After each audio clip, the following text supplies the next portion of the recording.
ਅਕਾਲੀ ਦਲ ਅੰਮ੍ਰਿਤਸਰ ਨੇ ਕੇਂਦਰੀ ਏਜੰਸੀਆਂ ਤੇ ਲਗਾਏ ਗੰਭੀਰ ਦੋਸ਼। ਸਰਦਾਰ ਸਿਮਰਨਜੀਤ ਸਿੰਘ ਮਾਨ ਦੀ ਪ੍ਰੈਸ ਕਾਨਫਰੰਸ ਕੇਂਦਰ ਸਰਕਾਰ ਤੇ ਸਾਧੇ ਨਿਸ਼ਾਨੇ। ਅਕਾਲੀ ਦਲ ਵਾਰਿਸ ਪੰਜਾਬ ਦੇ ਨੇ ਸੁਖਦੇਵ ਸਿੰਘ ਕਾਦੀਆਂ ਨੂੰ ਬਣਾਇਆ ਯੂਥ ਪੰਜਾਬ ਪ੍ਰਧਾਨ।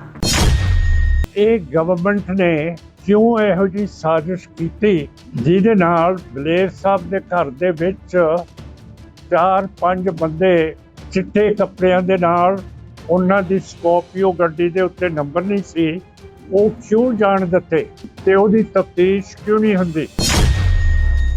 ਤਰਨਤਾਰਨ ਤੋਂ ਇੱਕ ਵੱਡੀ ਖਬਰ ਸਾਹਮਣੇ ਆਈ ਹੈ, ਜਿੱਥੇ ਸ਼੍ਰੋਮਣੀ ਅਕਾਲੀ ਦਲ ਅੰਮ੍ਰਿਤਸਰ ਦੇ ਜਨਰਲ ਸਕੱਤਰ ਸਰਦਾਰ ਹਰਪਾਲ ਸਿੰਘ ਬਲੇਰ ਦੇ ਘਰ ਦੇ ਬਾਹਰ ਸ਼ੱਕੀ ਹਾਲਾਤਾਂ ਵਿੱਚ ਕੁਝ ਅਣਪਛਾਤੇ ਵਿਅਕਤੀ ਪਹੁੰਚੇ। ਪਾਰਟੀ ਵੱਲੋਂ ਇਸ ਘਟਨਾ ਨੂੰ ਗੰਭੀਰ ਸੁਰੱਖਿਆ ਮਾਮਲਾ ਦੱਸਦੇ ਹੋਏ ਕੇਂਦਰ ਸਰਕਾਰ ਅਤੇ ਸੁਰੱਖਿਆ ਏਜੰਸੀਆਂ ਤੇ ਗੰਭੀਰ ਦੋਸ਼ ਲਗਾਏ ਹਨ। ਸ਼੍ਰੋਮਣੀ ਅਕਾਲੀ ਦਲ ਅੰਮ੍ਰਿਤਸਰ ਦੇ ਜਨਰਲ ਸਕੱਤਰ ਸਰਦਾਰ ਹਰਪਾਲ ਸਿੰਘ ਬਲੇਰ ਦੇ ਘਰ ਉੱਤੇ ਇੱਕ ਬਿਨਾਂ ਨੰਬਰ ਵਾਲੀ ਸਕੋਰਪੀਓ ਗੱਡੀ ਵਿੱਚ ਕੁਝ ਅਣਪਛਾਤੇ ਵਿਅਕਤੀ ਪਹੁੰਚੇ। ਪਾਰਟੀ ਮੁਤਾਬਕ ਇਹ ਵਿਅਕਤੀ ਸਾਦੇ ਕੱਪੜਿਆਂ ਵਿੱਚ ਸਨ ਅਤੇ ਉਹਨਾਂ ਕੋਲ AK-47 ਰਾਈਫਲਾਂ ਵੀ ਮੌਜੂਦ ਸਨ। ਪਾਰਟੀ ਦੇ ਬਿਆਨ ਅਨੁਸਾਰ ਇਸ ਘਟਨਾ ਤੋਂ ਬਾਅਦ ਸਰਦਾਰ ਬਲੇਰ ਅਤੇ ਉਹਨਾਂ ਦੇ ਪਰਿਵਾਰ ਨੇ ਸੁਰੱਖਿਆ ਦੇ ਮੱਦੇਨਜ਼ਰ ਤੁਰੰਤ ਸਾਵਧਾਨੀ ਵਰਤੀ। ਪਾਰਟੀ ਨੇ ਦਾਅਵਾ ਕੀਤਾ ਕਿ ਪਰਿਵਾਰ ਨੂੰ ਸ਼ੱਕ ਸੀ ਕਿ ਇਹ ਕੋਈ ਬਦਮਾਸ਼ ਜਾਂ ਸ਼ੱਕੀ ਲੋਕ ਹੋ ਸਕਦੇ ਹਨ। ਸ਼੍ਰੋਮਣੀ ਅਕਾਲੀ ਦਲ ਅੰਮ੍ਰਿਤਸਰ ਵੱਲੋਂ ਇਹ ਵੀ ਕਿਹਾ ਗਿਆ ਹੈ ਕਿ ਜੇ ਇਹ ਲੋਕ ਸੁਰੱਖਿਆ ਏਜੰਸੀਆਂ ਨਾਲ ਸੰਬੰਧਿਤ ਸਨ ਤਾਂ ਇਸ ਸਾਰੇ ਮਾਮਲੇ ਦੀ ਪੂਰੀ ਜਾਂਚ ਹੋਣੀ ਚਾਹੀਦੀ ਹੈ। ਪਾਰਟੀ ਨੇ ਦੋਸ਼ ਲਗਾਇਆ ਕਿ ਅਜਿਹੀਆਂ ਕਾਰਵਾਈਆਂ ਰਾਹੀਂ ਝੂਠੇ ਮਾਮਲਿਆਂ ਵਿੱਚ ਫਸਾਉਣ ਦੀ ਕੋਸ਼ਿਸ਼ ਕੀਤੀ ਜਾ ਸਕਦੀ ਹੈ। ਇਸ ਮਾਮਲੇ ਸੰਬੰਧੀ ਪਾਰਟੀ ਪ੍ਰਧਾਨ ਸਰਦਾਰ ਸਿਮਰਨਜੀਤ ਸਿੰਘ ਮਾਨ ਨੇ ਤਰਨਤਾਰਨ ਦੇ SSP ਨਾਲ ਗੱਲਬਾਤ ਕੀਤੀ। ਪਾਰਟੀ ਦੇ ਅਨੁਸਾਰ SSP ਨੇ ਭਰੋਸਾ ਦਿੱਤਾ ਹੈ ਕਿ ਪੂਰੇ ਮਾਮਲੇ ਦੀ ਜਾਂਚ ਕੀਤੀ ਜਾ ਰਹੀ ਹੈ ਅਤੇ ਜਿਹੜੇ ਵੀ ਲੋਕ ਇਸ ਘਟਨਾ ਵਿੱਚ ਸ਼ਾਮਲ ਪਾਏ ਗਏ ਉਹਨਾਂ ਖਿਲਾਫ ਕਾਰਵਾਈ ਕੀਤੀ ਜਾਵੇਗੀ। ਇਸ ਦੇ ਨਾਲ ਹੀ ਪਾਰਟੀ ਵੱਲੋਂ ਪ੍ਰਧਾਨ ਮੰਤਰੀ ਨਰਿੰਦਰ ਮੋਦੀ, ਗ੍ਰਹਿ ਮੰਤਰੀ ਅਮਿਤ ਸ਼ਾਹ ਅਤੇ ਹੋਰ ਕੇਂਦਰੀ ਅਧਿਕਾਰੀਆਂ ਉੱਤੇ ਵੀ ਗੰਭੀਰ ਦੋਸ਼ ਲਗਾਏ ਗਏ। ਪਾਰਟੀ ਨੇ ਕਈ ਸਿੱਖ ਆਗੂਆਂ ਅਤੇ ਵਿਅਕਤੀਆਂ ਦੇ ਕਤਲਾਂ ਅਤੇ ਹਮਲਿਆਂ ਨੂੰ ਲੈ ਕੇ ਕੇਂਦਰ ਸਰਕਾਰ ਉੱਤੇ ਸਾਜ਼ਿਸ਼ ਦੇ ਇਲਜ਼ਾਮ ਲਗਾਏ ਹਨ। ਹਾਲਾਂਕਿ ਇਹਨਾਂ ਦੋਸ਼ਾਂ ਸੰਬੰਧੀ ਸਰਕਾਰ ਜਾਂ ਸੰਬੰਧਿਤ ਏਜੰਸੀਆਂ ਵੱਲੋਂ ਅਜੇ ਤੱਕ ਕੋਈ ਅਧਿਕਾਰਤ ਪ੍ਰਤੀਕਿਰਿਆ ਸਾਹਮਣੇ ਨਹੀਂ ਆਈ। ਪਾਰਟੀ ਵੱਲੋਂ ਦਾਅਵਾ ਕੀਤਾ ਗਿਆ ਹੈ ਕਿ ਇਸ ਘਟਨਾ ਦੀ ਇੱਕ ਵੀਡੀਓ ਵੀ ਮੌਜੂਦ ਹੈ, ਜਿਸ ਨੂੰ ਸਰਦਾਰ ਹਰਪਾਲ ਸਿੰਘ ਬਲੇਰ ਵੱਲੋਂ ਰਿਕਾਰਡ ਕੀਤਾ ਗਿਆ ਹੈ।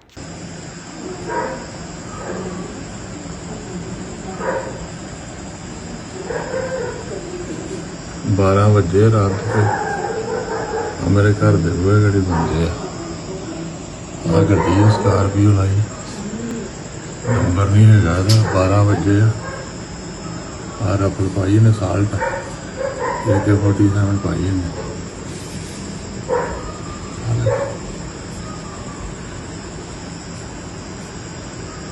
ਨਾਲ ਬੰਨ੍ਹਣਾ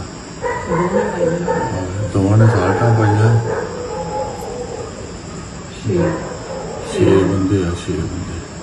ਪਰਮਰਾਜ ਨੂੰ ਤਾਂ ਬੂਹਾ ਨਾ ਖੋਲੇ, ਆ ਜਾਂਦੇ 6 ਬੰਦੇ ਆ, ਦੋਵਾਂ ਨੇ ਸਾਲਟਾਂ ਪਾਈਆਂ ਤੇ ਇਹ ਓਪਰੇ ਬੰਦੇ ਮੈਂ ਨਹੀਂ ਕੋਈ ਦੇਖੇ। ਹੁਣ ਇਹ ਜਾਣਗੇ ਆ ਮਗਰ ਇਹਨੇ ਗੱਡੀ ਚਲਾ ਰਹੀ ਆ, ਇਹਨਾਂ ਨੇ ਮਗਰ ਗੱਡੀ ਚਲਾ ਰਹੀ ਆ। ਇਹਦਾ ਨੰਬਰ ਵੀ ਹੈ ਨਹੀਂ ਗਾ, ਗੱਡੀ ਦਾ ਨੰਬਰ ਵੀ ਨਹੀਂ ਕੋਈ ਹੈਗਾ, ਨੰਬਰ ਪਲੇਟ ਵੀ ਨਹੀਂ ਹੈਗੀ।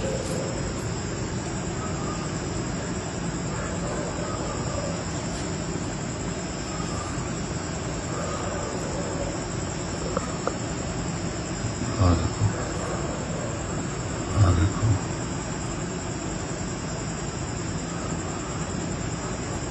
ਹੁਣ ਜਿਹੜੀ ਚੀਜ਼ BJP ਕਰ ਰਹੀ ਹੈ, ਕੱਲ ਰਾਤ ਨੂੰ ਆ ਬਲੇਰ ਸਾਹਿਬ ਬੈਠੇ ਆ, ਇਹਨਾਂ ਦੇ ਘਰ ਦੇ ਵਿੱਚ ਸਕੋਰਪੀਓ ਨਵੀਂ ਗੱਡੀ ਦੇ ਵਿੱਚ ਜਿਹਦੇ ਉੱਤੇ ਨੰਬਰ ਨਹੀਂ ਸੀਗੇ, 5-6 ਬੰਦੇ ਉਤਰ ਕੇ ਜਿਨ੍ਹਾਂ ਕੋਲੇ AK-47 ਰਾਈਫਲਾਂ ਸੀਗੀਆਂ,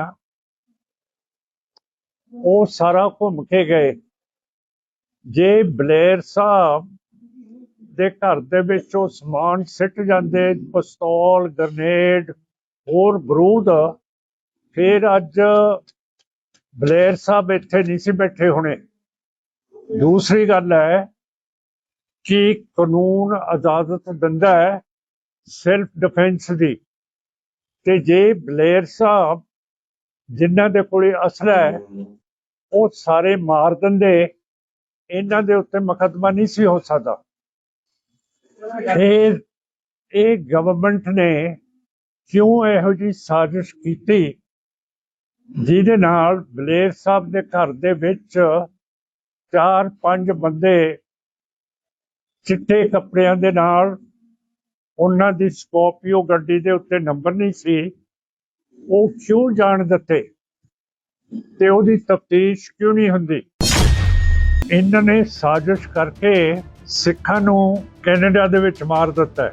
ਬਦਮਾਸ਼ਾਂ ਨੂੰ ਇਕੱਠੇ ਕਰਕੇ ਗਵਰਨਮੈਂਟ ਦਾ ਜਿਹੜਾ ਖੁਫੀਆ ਫੰਡ ਹੈ ਉਹ ਦੇ ਕੇ ਇਹਨਾਂ ਮੁਲਕਾਂ ਦੇ ਬਦਮਾਸ਼ਾਂ ਨੂੰ ਪੈਸੇ ਦੇ ਕੇ ਸਾਡੇ ਸਿੱਖ ਲੀਡਰਾਂ ਦਾ ਕਤਲ ਕਰਾਇਆ। ਸ਼੍ਰੋਮਣੀ ਅਕਾਲੀ ਦਲ ਅੰਮ੍ਰਿਤਸਰ ਦੇ ਪ੍ਰਧਾਨ ਸਰਦਾਰ ਸਿਮਰਨਜੀਤ ਸਿੰਘ ਮਾਨ ਵੱਲੋਂ ਪ੍ਰੈਸ ਕਾਨਫਰੰਸ ਕੀਤੀ ਗਈ। ਇਸ ਦੌਰਾਨ ਉਹਨਾਂ ਨੇ ਕੇਂਦਰ ਸਰਕਾਰ, ਭਾਜਪਾ ਅਤੇ ਕਈ ਰਾਸ਼ਟਰੀ ਮੁੱਦਿਆਂ ਤੇ ਆਪਣੀ ਪਾਰਟੀ ਦਾ ਪੱਖ ਰੱਖਿਆ। ਸਰਦਾਰ ਸਿਮਰਨਜੀਤ ਸਿੰਘ ਮਾਨ ਨੇ ਕਿਹਾ ਕਿ ਵਿਦੇਸ਼ਾਂ ਵਿੱਚ ਸਿੱਖ ਆਗੂਆਂ ਨਾਲ ਜੁੜੇ ਮਾਮਲਿਆਂ ਦੀ ਨਿਰਪੱਖ ਜਾਂਚ ਹੋਣੀ ਚਾਹੀਦੀ ਹੈ। ਉਹਨਾਂ ਕਿਹਾ ਕਿ ਜਿਨ੍ਹਾਂ ਨਾਮਾਂ ਦੀ ਚਰਚਾ ਕੀਤੀ ਜਾ ਰਹੀ ਹੈ ਉਹਨਾਂ ਨੂੰ ਵੀ ਜਾਂਚ ਦੇ ਦਾਇਰੇ ਵਿੱਚ ਲਿਆਂਦਾ ਜਾਣਾ ਚਾਹੀਦਾ ਹੈ ਤਾਂ ਜੋ ਸੱਚਾਈ ਸਾਹਮਣੇ ਆ ਸਕੇ। ਮਾਨ ਨੇ ਕਿਹਾ ਕਿ ਸਿੱਖ ਕੌਮ ਦੀ ਵੱਖਰੀ ਪਹਿਚਾਣ ਅਤੇ ਸਰਕਾਰ ਨੂੰ ਸਿੱਖਾਂ ਦੀਆਂ ਧਾਰਮਿਕ ਅਤੇ ਸਮਾਜਿਕ ਭਾਵਨਾਵਾਂ ਦਾ ਪੂਰਾ ਸਤਿਕਾਰ ਕਰਨਾ ਚਾਹੀਦਾ ਹੈ। ਉਹਨਾਂ ਦਲੀਲ ਦਿੱਤੀ ਕਿ ਜੇ ਦੇਸ਼ ਵਿੱਚ ਸਭ ਨੂੰ ਬਰਾਬਰੀ ਦੇ ਅਧਿਕਾਰ ਮਿਲਦੇ ਹਨ ਤਾਂ ਸਿੱਖਾਂ ਦੀਆਂ ਮੰਗਾਂ ਤੇ ਹੱਕਾਂ ਨੂੰ ਵੀ ਗੰਭੀਰਤਾ ਨਾਲ ਸੁਣਿਆ ਜਾਣਾ ਚਾਹੀਦਾ ਹੈ। ਪ੍ਰੈਸ ਕਾਨਫਰੰਸ ਦੌਰਾਨ ਉਹਨਾਂ ਨੇ ਐਸਜੀਪੀਸੀ ਚੋਣਾਂ ਦਾ ਮਾਮਲਾ ਵੀ ਜ਼ੋਰ ਨਾਲ ਉਠਾਇਆ। ਮਾਨ ਨੇ ਕਿਹਾ ਕਿ ਪਿਛਲੇ 14 ਸਾਲਾਂ ਤੋਂ ਐਸਜੀਪੀਸੀ ਚੋਣਾਂ ਨਾ ਹੋਣਾ ਚਿੰਤਾ ਦਾ ਵਿਸ਼ਾ ਹੈ ਅਤੇ ਸਿੱਖ ਸੰਸਥਾਵਾਂ ਦੀ ਜਮਹੂਰੀ ਪ੍ਰਕਿਰਿਆ ਨੂੰ ਰੋਕਿਆ ਨਹੀਂ ਜਾਣਾ ਚਾਹੀਦਾ। ਉਹਨਾਂ ਮੰਗ ਕੀਤੀ ਕਿ ਐਸਜੀਪੀਸੀ ਚੋਣਾਂ ਜਲਦ ਤੋਂ ਜਲਦ ਕਰਵਾਈਆਂ ਜਾਣ ਤਾਂ ਜੋ ਸਿੱਖ ਸੰਗਤ ਆਪਣੇ ਨੁਮਾਇੰਦਿਆਂ ਦੀ ਚੋਣ ਖੁਦ ਕਰ ਸਕੇ। ਇਸ ਦੇ ਨਾਲ ਹੀ ਮਾਨ ਨੇ ਕਿਹਾ ਕਿ ਪੰਜਾਬ ਵਿੱਚ ਹੋ ਰਹੀਆਂ ਕੁਝ ਘਟਨਾਵਾਂ ਨੂੰ ਸਿੱਖ ਜਥੇਬੰਦੀਆਂ ਨਾਲ ਜੋੜਨਾ ਠੀਕ ਨਹੀਂ। ਉਹਨਾਂ ਕਿਹਾ ਕਿ ਹਰ ਮਾਮਲੇ ਦੀ ਪੂਰੀ ਜਾਂਚ ਹੋਣੀ ਚਾਹੀਦੀ ਹੈ ਅਤੇ ਬਿਨਾਂ ਸਬੂਤ ਕਿਸੇ ਤੇ ਦੋਸ਼ ਨਹੀਂ ਲਗਾਏ ਜਾਣੇ ਚਾਹੀਦੇ। ਸਰਦਾਰ ਸਿਮਰਨਜੀਤ ਸਿੰਘ ਮਾਨ ਨੇ ਦਾਅਵਾ ਕੀਤਾ ਕਿ ਉਹਨਾਂ ਦੀ ਪਾਰਟੀ ਸ਼ਾਂਤੀਪੂਰਨ ਅਤੇ ਕਾਨੂੰਨੀ ਤਰੀਕੇ ਨਾਲ ਆਪਣੇ ਹੱਕਾਂ ਦੀ ਲੜਾਈ ਲੜ ਰਹੀ ਹੈ। ਉਹਨਾਂ ਆਉਣ ਵਾਲੇ ਦਿਨਾਂ ਵਿੱਚ ਅੰਮ੍ਰਿਤਸਰ ਵਿੱਚ ਹੋਣ ਵਾਲੇ ਧਾਰਮਿਕ ਅਤੇ ਰਾਜਨੀਤਿਕ ਸਮਾਗਮਾਂ ਬਾਰੇ ਵੀ ਜਾਣਕਾਰੀ ਦਿੱਤੀ ਅਤੇ ਕਿਹਾ ਕਿ ਪਾਰਟੀ ਅੱਗੇ ਵੀ ਸਿੱਖ ਹੱਕਾਂ ਲਈ ਆਪਣੀ ਆਵਾਜ਼ ਬੁਲੰਦ ਕਰਦੀ ਰਹੇਗੀ। ਟ੍ਰਾਂਸ ਨੈਸ਼ਨਲ ਮਰਡਰ ਸਿੱਖਾਂ ਦੇ ਕਰਤੇ ਹੈ ਕਤਲ, ਕਿਸ ਨੇ ਕੀਤੇ ਹੈ? ਇਹ ਪ੍ਰਾਈਮ ਮਿਨਿਸਟਰ ਮੋਦੀ ਦੀ ਇੱਕ ਸਾਜ਼ਿਸ਼ ਹੈ ਤੇ ਉਹਦੀ ਇੱਕ ਕਮੇਟੀ ਉਹਨੇ ਬਣਾਈ ਹੈ ਜਿਹਦੇ ਵਿੱਚ ਨਾਂ ਆਉਂਦਾ ਹੈ ਪ੍ਰਾਈਮ ਮਿਨਿਸਟਰ ਦਾ, ਅਮਿਤ ਸ਼ਾਹ ਦਾ, ਰਾਜਨਾਥ ਸਿੰਘ ਦਾ, ਜੈ ਸ਼ੰਕਰ ਦਾ, ਰਵੀ ਸਿਨਹਾ ਦਾ, ਰੌ ਦਾ ਮੁਖੀ, ਫਿਰ ਸਮੰਤ ਗੋਇਲ ਜਿਹੜਾ ਪਹਿਲਾਂ ਰੌ ਦਾ ਮੁਖੀ ਸੀਗਾ, ਗੁਰਦਾਸਪੁਰ ਦਾ ਐਸਐਸਪੀ ਵੀ ਰਿਹਾ, ਤੇ ਅਜੀਤ ਡੋਇਲ ਜਿਹੜਾ ਨੈਸ਼ਨਲ ਸਿਕਿਉਰਿਟੀ ਐਡਵਾਈਜ਼ਰ ਹੈ। ਇਹਨਾਂ ਨੇ ਸਾਜ਼ਿਸ਼ ਕਰਕੇ ਸਿੱਖਾਂ ਨੂੰ ਕੈਨੇਡਾ ਦੇ ਵਿੱਚ ਮਾਰ ਦਿੱਤਾ ਹੈ। ਬਦਮਾਸ਼ਾਂ ਨੂੰ ਇਕੱਠੇ ਕਰਕੇ ਗਵਰਨਮੈਂਟ ਦਾ ਜਿਹੜਾ ਖੁਫੀਆ ਫੰਡ ਹੈ ਉਹ ਦੇ ਕੇ ਇਹਨਾਂ ਮੁਲਕਾਂ ਦੇ ਬਦਮਾਸ਼ਾਂ ਨੂੰ ਪੈਸੇ ਦੇ ਕੇ ਸਾਡੇ ਸਿੱਖ ਲੀਡਰਾਂ ਦਾ ਕਤਲ ਕਰਾਇਆ, ਜਿਹਦੇ ਵਿੱਚ ਹਰਦੀਪ ਸਿੰਘ ਨਿੱਜਰ ਹੈ ਕੈਨੇਡਾ ਦੇ ਵਿੱਚ, ਰਿਪੁਦਮਨ ਸਿੰਘ ਮਲਕ ਹੈ ਕੈਨੇਡਾ ਦੇ ਵਿੱਚ, ਸੁਖਦੂਲ ਸਿੰਘ ਹੈ ਕੈਨੇਡਾ ਦੇ ਵਿੱਚ, ਯੂਕੇ ਦੇ ਵਿੱਚ ਆਪਣਾ ਅਵਤਾਰ ਸਿੰਘ ਖੰਡਾ ਹੈ ਜਿਹਨੂੰ ਜ਼ਹਿਰ ਦੇ ਕੇ ਮਾਰਤਾ। ਹੁਣ ਇਹ ਸਾਜ਼ਿਸ਼ ਇਹੋ ਜਿਹੀ ਕੀਤੀ ਹੈ ਕਿ ਖੰਡੇ ਨੂੰ ਜ਼ਹਿਰ ਇਹੋ ਜਿਹਾ ਦਿੱਤਾ ਹੈ ਕਿਉਂ ਕਰਕੇ ਇੰਡੀਆ ਦੀ ਤੇ ਰੂਸ ਦੀ ਇੱਕ ਦੂਜੇ ਦੇ ਨਾਲ ਗੱਠਜੋੜ ਬਹੁਤ ਤਕੜਾ ਹੈ, ਤੇ ਜਿਹੜਾ ਜ਼ਹਿਰ ਰਸ਼ੀਆ ਦੀ ਇੰਟੈਲੀਜੈਂਸ ਦੇ ਕੋਲੇ ਹੈ ਉਸ ਨੂੰ ਲੈ ਕੇ, ਉਸ ਨੂੰ ਪੋਲੀਨੀਅਮ ਕਹਿੰਦੇ ਆ ਜ਼ਹਿਰ ਨੂੰ, ਪੋਲੀਨੀਅਮ, ਉਹ ਲੈ ਕੇ ਤੇ ਅਵਤਾਰ ਸਿੰਘ ਖੰਡੇ ਨੂੰ ਛਕਾਤਾ ਹੈ ਤੇ ਉਹਦੀ ਬਰਮਿੰਘਮ ਯੂਕੇ ਦੇ ਵਿੱਚ ਮੌਤ ਹੋ ਗਈ ਹੈ। ਪਰਮਜੀਤ ਸਿੰਘ ਪੰਜਵੜ ਨੂੰ, ਲਖਬੀਰ ਸਿੰਘ ਰੋਡੇ ਨੂੰ ਪਾਕਿਸਤਾਨ ਦੇ ਵਿੱਚ ਮਰਵਾਤਾ ਹੈ। ਹਰਿਆਣੇ ਦੇ ਵਿੱਚ ਦੀਪ ਸਿੰਘ ਸਿੱਧੂ ਨੂੰ ਮਰਵਾਤਾ ਹੈ। ਪੰਜਾਬ ਦੇ ਵਿੱਚ ਮੂਸੇਵਾਲ ਨੂੰ ਤੇ ਗੁਰਪ੍ਰੀਤ ਸਿੰਘ ਹਰੀਨੌ ਨੂੰ ਮਰਵਾਤਾ ਹੈ। ਮੇਰਾ ਮਤਲਬ ਹੈ ਕਿ ਮੋਦੀ ਸਰਕਾਰ ਹਿੰਦੂਤਵ ਨੇ ਇੱਕ ਤਾਂ ਇਹ ਸਾਰੇ ਮੁਲਕਾਂ ਦੀ ਸੋਵਰੇਨਿਟੀ ਬਾਦਸ਼ਾਹੀ ਤੋੜਤੀ ਹੈ ਤੇ ਅਮਰੀਕਾ ਦੀ ਖਾਸ ਕਰਕੇ ਮਨੋ ਡਾਕਟਰਿਨ ਨੂੰ ਤੋੜਤਾ ਹੈ। ਕਿਉਂ ਕਰਕੇ ਨਿਊਯਾਰਕ ਸਿਟੀ ਦੇ ਵਿੱਚ ਉਹਨਾਂ ਨੇ ਪੰਨੂ ਨੂੰ ਮਾਰ ਦੇਣਾ ਸੀਗਾ, ਜਿਹੜਾ ਉੱਥੇ ਸਿੱਖਾਂ ਦਾ ਲੀਡਰ ਹੈ। ਪਰ ਅਮਰੀਕਾ ਦੀ ਇੰਟੈਲੀਜੈਂਸ ਨੂੰ ਪਹਿਲਾਂ ਪਤਾ ਲੱਗ ਗਿਆ ਤੇ ਉਹਨਾਂ ਨੇ ਪੰਨੂ ਦੀ ਜਾਨ ਬਚਾਤੀ ਤੇ ਇੰਡੀਆ ਦਾ ਜਿਹੜਾ ਉੱਥੇ ਭੇਜਿਆ ਸੀਗਾ ਮਾਰਨ ਨੂੰ ਗੁਪਤਾ, ਉਹ ਅਮਰੀਕਾ ਨੇ ਫੜ ਲਿਆ, ਹੁਣ ਜੇਲ੍ਹ 'ਚ ਹੈ। ਹੁਣ ਗੱਲ ਇਹ ਹੈ ਕਿ ਟਰੰਪ ਸਾਹਿਬ ਦੇ ਉੱਤੇ ਵੀ ਕਤਲ ਹੋਣ ਲੱਗਿਆ ਸੀਗਾ ਤੇ ਅਸੀਂ ਪਹਿਲਾਂ ਦਾ ਕਿਹਾ ਹੋਇਆ ਹੈ ਕਿ ਜਿਹੜਾ ਪੰਨੂ ਦੇ ਉੱਤੇ ਕਤਲ ਕਰਨਾ ਸੀਗਾ ਤੇ ਗੁਪਤਾ ਫੜਿਆ ਹੈ ਤੇ ਸਾਰੀ ਕੈਬਨਿਟ ਸੈਕਟਰੀਏਟ ਤੇ ਰॉ ਦੀ ਸਾਜ਼ਿਸ਼ ਹੈ। ਅਮਰੀਕਾ ਇਸ ਨੂੰ ਪਤਾ ਕਰੇ, ਨਹੀਂ ਤਾਂ ਇਹ ਚੀਜ਼ਾਂ ਫੈਲ ਜਾਣਗੀਆਂ। ਪਰ ਅਮਰੀਕਾ ਨੇ ਅਜੇ ਤੱਕ ਤਫਤੀਸ਼ ਨਾ ਤਾਂ ਜਿਹੜੇ ਬੰਦਿਆਂ ਦੇ ਨਾਂ ਦੱਸੇ ਹੈ, ਮੋਦੀ ਦਾ, ਰਾਜਨਾਥ ਸਿੰਘ ਦਾ, ਹੋਰਾਂ ਦੇ ਜਿਹੜੇ ਨਾਂ ਦੱਸੇ ਹੈ, ਡੋਇਲ ਦਾ, ਅਜੇ ਤੱਕ ਤਫਤੀਸ਼ ਦੇ ਵਿੱਚ ਤੇ ਸਾਜ਼ਿਸ਼ ਦੇ ਵਿੱਚ ਇਹਨਾਂ ਦੇ ਉੱਤੇ ਕੇਸ ਨਹੀਂ ਕੀਤਾ ਹੈਗਾ। ਤੇ ਅਸੀਂ ਚਾਹੁੰਦੇ ਹਾਂ ਕਿ ਜੇ ਅਮਨ ਅਮਰੀਕਾ ਤੇ ਬਾਹਰ ਦੇ ਮੁਲਕਾਂ 'ਚ ਰਹੇ ਤਾਂ ਫਿਰ ਜਿਹੜਾ ਪੰਨੂ ਨੂੰ ਮਾਰ ਦੇਣਾ ਸੀ ਤੇ ਗੁਪਤਾ ਇੰਡੀਅਨ ਫੜਿਆ ਗਿਆ, ਇਹ ਸਾਰੀ ਚੀਜ਼ ਉਦੋਂ ਸਾਫ਼ ਹੋਊਗੀ ਜਦੋਂ ਇਹ ਤਫਤੀਸ਼ ਦੇ ਵਿੱਚ ਮੋਦੀ, ਰਾਜਨਾਥ ਸਿੰਘ ਜੀ ਦੇ ਨਾਮ ਹੈ ਲਏ ਹੈ, ਜਿਹੜੀ ਇਹ ਜੁੰਡਲੀ ਹੈ, ਇਹਨਾਂ ਨੂੰ ਤਫਤੀਸ਼ ਦੇ ਵਿੱਚ ਤੇ ਸਾਜ਼ਿਸ਼ ਦੇ ਵਿੱਚ ਸ਼ਾਮਲ ਕਰਨਾ ਬਹੁਤ ਜ਼ਰੂਰੀ ਹੋ ਗਿਆ ਕਿ SCPC ਦੇ ਇਲੈਕਸ਼ਨਸ 14 ਸਾਲ ਤੋਂ ਨਹੀਂ ਹੋ ਰਹੇ। ਸਿੱਖਾਂ ਦੀ ਜਮਹੂਰੀਅਤ ਕਿਉਂ ਖਤਮ ਕੀਤੀ ਗਈ ਹੈ? ਇਹ ਗੱਲਾਂ, ਸਿੱਖਾਂ ਦੇ ਕਤਲ ਬਾਹਰ ਦੇ ਮੁਲਕਾਂ 'ਚ, ਇਹ ਕੋਈ ਵੀ ਪੰਥਕ ਪਾਰਟੀ ਇਹ ਗੱਲ ਕਰ ਨਹੀਂ ਰਹੀ।